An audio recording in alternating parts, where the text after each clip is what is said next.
हाँ जी बिलाल, आ गए। ओके, सो समझ आ गई आपको ये वाला ऐप कैसे काम कर रहा है? सर दोबारा एक बार रिवाइज कर दें। अगर 0 आएगा तो यहाँ जाएंगे, फिर 0 आएगा तो एक्सेप्ट हो जाएगा, यानी कि 2 0 पूरे हो गए। और उसके बाद जो मर्जी आता रहे एक्सेप्ट स्टेट में। अगर 1 आया और उसके बाद फिर 1 आ गया तो यहाँ आ जाएंगे, यानी एक्सेप्ट स्टेट में, और उसके बाद जो मर्जी आता रहे। तो डबल 0 और डबल 1 तो एक्सेप्ट हो गया, और वो कहीं भी आ सकते हैं। लेकिन अगर पहले 0 आया और उसके बाद 1 आ गया तो नीचे आ जाएंगे। तो एक 1 आ चुका, अगर फिर 1 आ गया तो मतलब ये डबल 1 हो गया, तो यहाँ से एक्सेप्ट हो जाएगा। अगर 1 के बाद फिर 0 आ गया तो इसका मतलब यह है कि अब एक और 0 आ गया। अब इस 0 के बाद अगर फिर 0 आएगा तो यहाँ एक्सेप्ट हो जाएगा। तो कहने का मतलब यह है कि ये जो चक्कर हमने चलाया है, इसलिए चलाया है कि अगर डबल 1 होगा तो वो यहाँ से इस रास्ते से एक्सेप्ट हो जाएगा। अगर उसने 1 के बाद फिर 0 आ गया तो वो इस रास्ते से एक्सेप्ट हो जाएगा।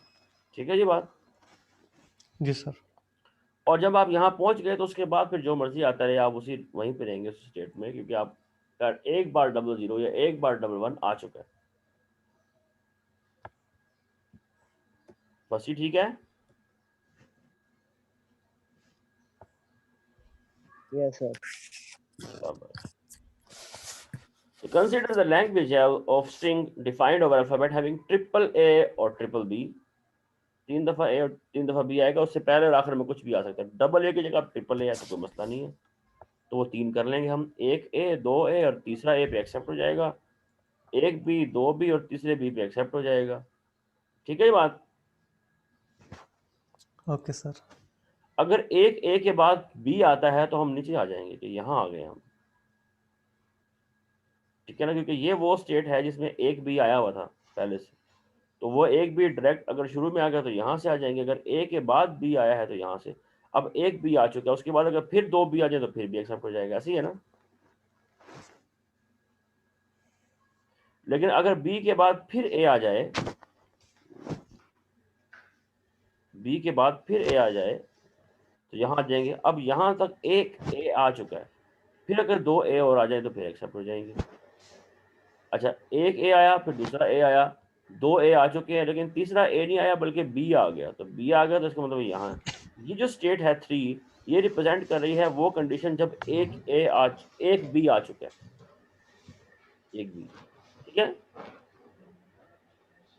तो ये 2 A के बाद एक ही B आया ना, तो इसलिए यहाँ आ गए, यहाँ नहीं गए, क्योंकि एक B वाली स्टेट यही थी। अब यहाँ आप अगर नोट करें सिमिलरली, एक B आया, दूसरा B आया, और फिर B नहीं आया बल्कि A आ गया, तो आप वापस यहाँ आएंगे क्योंकि ये जो स्टेट है ये रिप्रेजेंट कर रही है एक ए को। समझा रही है बात?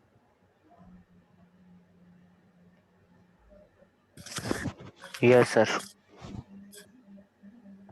Consider the language even defined of alphabet A, B discussed earlier. Even language can be expressed by the expression the even language. क्या मतलब? इसमें इवन नंबर ऑफ ए होंगे और इवन नंबर ऑफ बी होंगे। तो पहली तो बात है कि जो नल स्ट्रिंग भी एक्सेप्ट होगा, तो इनिशियल स्टेट ही फाइनल स्टेट है। एक बी आएगा तो यहाँ चले जाएंगे, दोबारा बी आया तो एक्सेप्ट हो जाएगा, लेकिन दो बी हो गए, ऐसी है ना। अगर एक और बी आ गया तो रिजेक्ट होकर तीन बी हो गए, वापस आ जाएंगे। अगर एक ए आया तो हम इधर चले जाएंगे, दोबारा बी ए आएगा तो वापस यहाँ आ जाएंगे, एक्सेप्ट हो गया। इस तरीके से अगर दोबारा ए आ जाए तो तीन ए हो गए, वापस आ जाएंगे। तो ये जो है ना, ये जो ये लूप है ये odd even number of A accept कर रहा है, ये वाला loop even number of B accept कर रहा है। लेकिन ऐसा हो सकता है कि बी आए उसके बाद दोबारा बी ना आए बल्कि ए आ जाए, तो फिर ए आ जाएगा तो यहाँ आ जाएंगे। ठीक है जी बात? तो अब एक ए और एक बी आ चुके हैं। ठीक है, ठीक है भाई। जी सर। उसके बाद फिर अगर बी आता है तो यहाँ आ गए। अब एक बी, एक ए और अभी दूसरा बी आ गया, तो दो बी हो गए हैं और एक ए हुआ है। अब एक्सेप्ट होने के लिए एक दफ़ा अगर एक और ए आ जाए तो अब बाहर का जो आउटर लूप था अगर आप उसको देखें तो वो बता रहा है कि अगर दो ए या दो बी आ जाए तो ये भी इवन है, ये भी एक्सेप्ट हो जाएंगे। ऐसी है ना, ये बाहर वाले लूप। Yes, sir. तो हमने ये वाला लूप भी देख लिया, ये लूप भी देख लिया और बाहर वाला भी देख लिया। अब हमें एक ये लूप देखना है जो 3 और 4 के दरमियान में है, और एक 2 और 4 के दरमियान जो लूप है इसको देखना है कि ये क्या कर रहे हैं।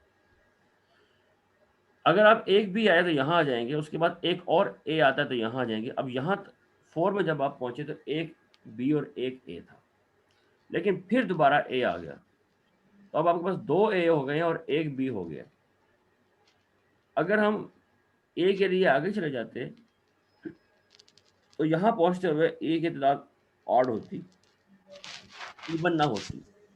इसलिए हमने ए आने पे एक और चक्कर खा लिया, ताकि अब एक ए, एक बी और फिर एक और ए आ गया तो दो ए हो गए। यानी कि जो हमारे पास बेसिकली स्ट्रिंग बन रहा है, स्ट्रिंग कुछ ऐसा बन रहा है कि पहले बी आया तो हम यहाँ आ गए, फिर ए आया तो हम यहाँ आ गए। मैं यहाँ इनके ऊपर स्टेट लिखता हूँ, बी आया तो हम स्टेट 3 पे आ गए, ए आया तो स्टेट 4 पे चले गए। उसके बाद अगर फिर ए आ जाए तो इसका मतलब ये है कि वो तादाद जो है वो इवन हो गई है, ऑड नहीं रही। तो हमें एक चक्कर और खाना है, तो वापस 3 पे चले जाएं।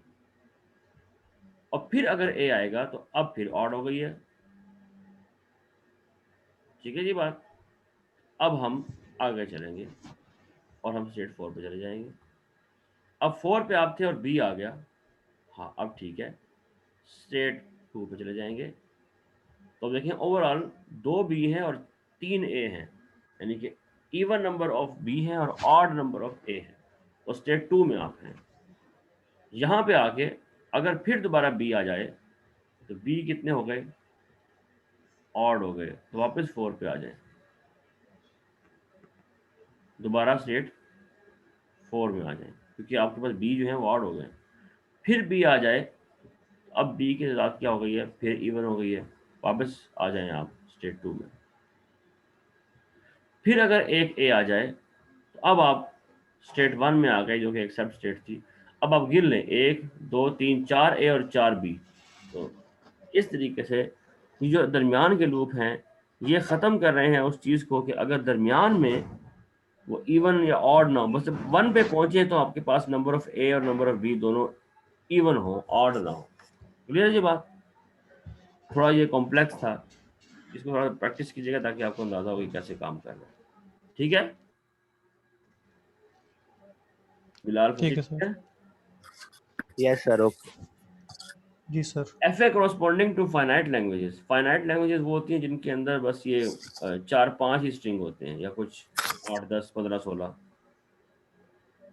जो ये लैंग्वेज है ये इनफाइनाइट थी, इनके स्ट्रिंग जो है वो बहुत सारे हो सकते हैं पॉसिबिलिटीज, ऐसी है ना, Yes, sir. Multiple infinite language strings. है।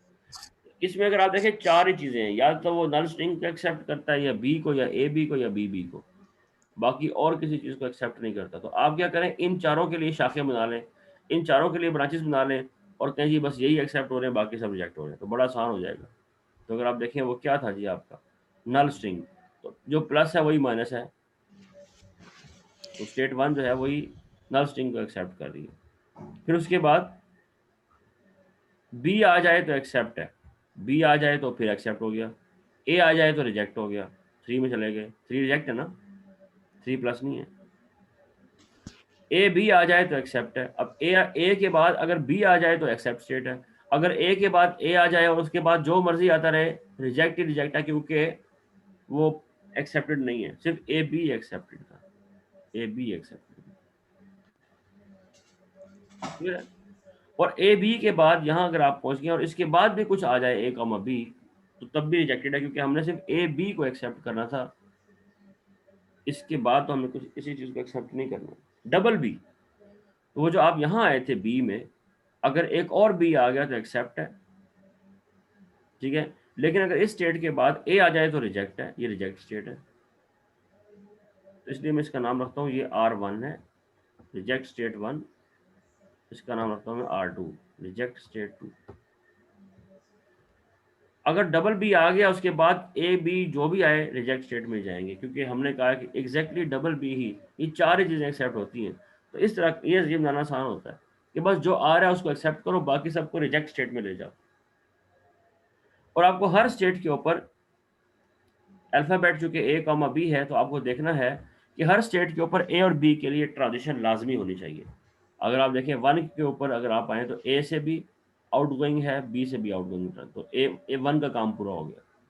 अब 2 पे आ जाए, 2 पे बी के लिए भी आउटगोइंग है, 1 ए के लिए भी है, तो 2 का काम पूरा हो गया। अब 3 पे आ जाए, 3 के लिए ए के लिए भी आउटगोइंग है, बी के लिए भी आउटगोइंग है, 3 का काम पूरा हो गया। 4 पे आ जाए, 4 पे ए कॉमा बी दोनों के लिए यहाँ पे ले गए और इसको जाकर रिजेक्ट कर दिया। अब इस स्टेट के लिए भी ए कॉमा बी दोनों, तो हर स्टेट के ऊपर जो अल्फ़ाबेट होते हैं उन सब के लिए ट्रांजिशन का होना ज़रूरी है। हाँ, अब ये आपने फैसला करना है कि वो एक्सेप्ट स्टेट बनाना है, उसको रिजेक्ट बनाना है, डिपेंडिंग अपॉन के उस स्टेट में आप जब पहुंचे होंगे तो ए और बी की सूरत हाल क्या चल रही है।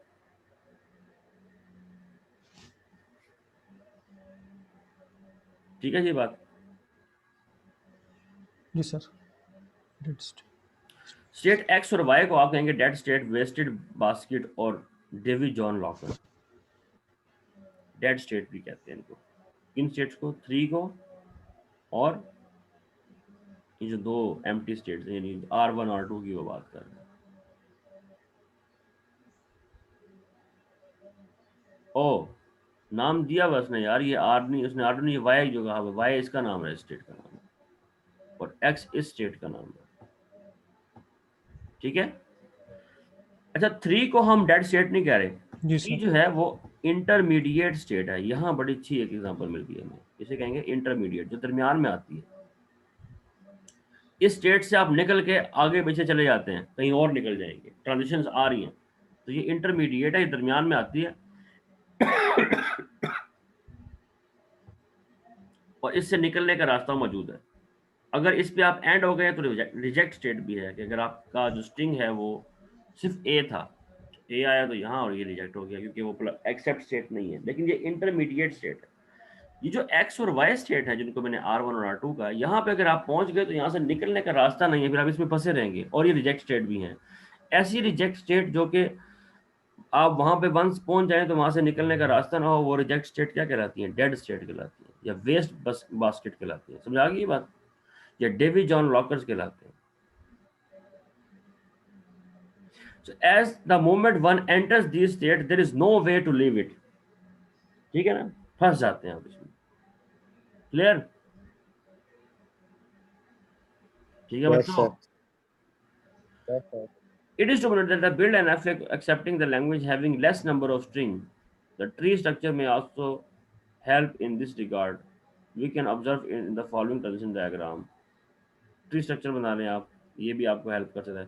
तो ट्री लाइक स्ट्रक्चर बना लें, जैसा मैंने कहा था कि पहले एक स्टेट लें ए, उसमें ए के लिए बी के लिए बना लें ट्रांजिशन। अब आपके पास 2 स्टेट्स और आ गई हैं 2 और 3, फिर 2 के लिए भी बना लें ए और बी, 3 के लिए बना लें ए और बी। इस तरह चलते रहें, आखिर में आप कहीं एंड पे पहुंचेंगे और फिर किसको आपने एक्सेप्ट करना है, किसको रिजेक्ट करना है, वो आपकी अपनी रिक्वायरमेंट के मुताबिक है। 2, 5 और 7 को एक्सेप्ट का है, बाकी रिजेक्ट का है।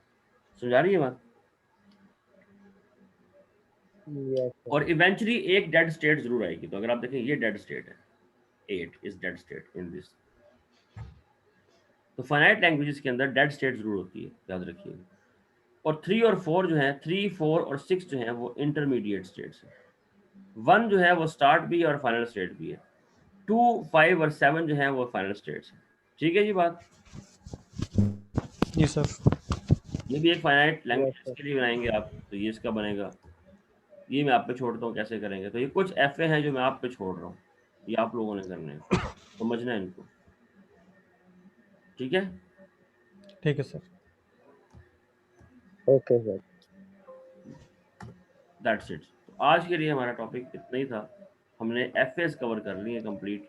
अब एक असाइनमेंट में दूंगा एफए और आर रेगुलर एक्सप्रेशंस के ऊपर एक आपको असाइनमेंट मिलेगी। नेक्स्ट हमारा जो टॉपिक है इंशाल्लाह वो होगा ट्रांजिशन ग्राफ्स। अच्छा, हमारी जो उसमें